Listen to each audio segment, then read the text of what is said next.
Long ago, in a quiet village nestled between rolling hills and silver streams, there stood a great tree, a willow older than time itself.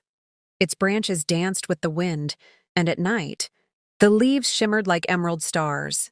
The villagers called it the Whispering Willow, because those who sat beneath it swore they could hear voices, gentle whispers carrying secrets of the earth.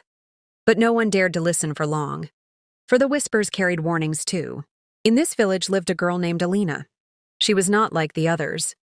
While most children played safely near the fields, Alina would climb hills, cross rivers, and chase fireflies into the darkest woods. She had a heart full of courage, but also a longing for something more. She felt the willow was calling her.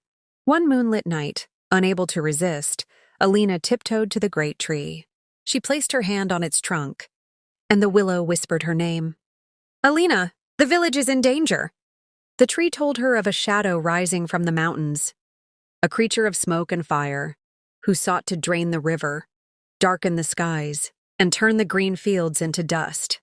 Only someone with a brave heart could stop it. And the tree chose Alina, but Alina trembled. She was just a girl. What power could she possibly have? The willow whispered again. Courage is not the absence of fear, but the choice to stand, even when you are afraid. The journey begins. The next morning, Alina prepared. She carried only a lantern, a loaf of bread, and a small wooden flute her mother had given her.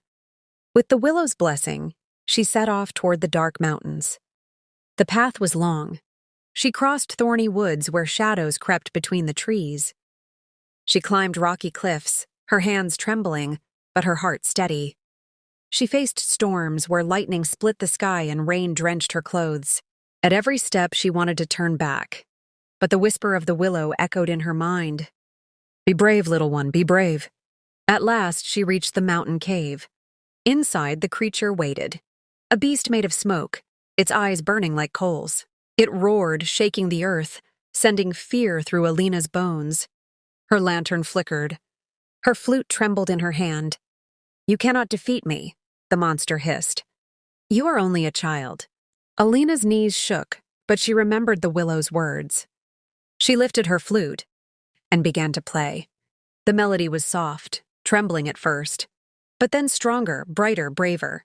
The music echoed through the cave, piercing the smoke, scattering the shadows. The beast howled, shrinking back, its fiery eyes dimming. For the song carried not just notes, but the courage of a heart that refused to give in. The smoke dissolved, the fire died, and the creature was gone. Exhausted but smiling, Alina returned to her village. The skies were clear. The river flowed again. The fields bloomed with flowers. The villagers gathered, amazed. "How did you do it?" they asked. Alina looked at the willow swaying in the distance and whispered, "Because I was brave, even when I was afraid." From that day on, the willow no longer whispered warnings. It whispered hope. And children of the village grew up knowing that courage did not belong only to warriors or kings, but even to a little girl with a lantern and a song. And whenever the wind rustled through the willow's leaves, people swore they could hear it whisper, "Be brave, be brave."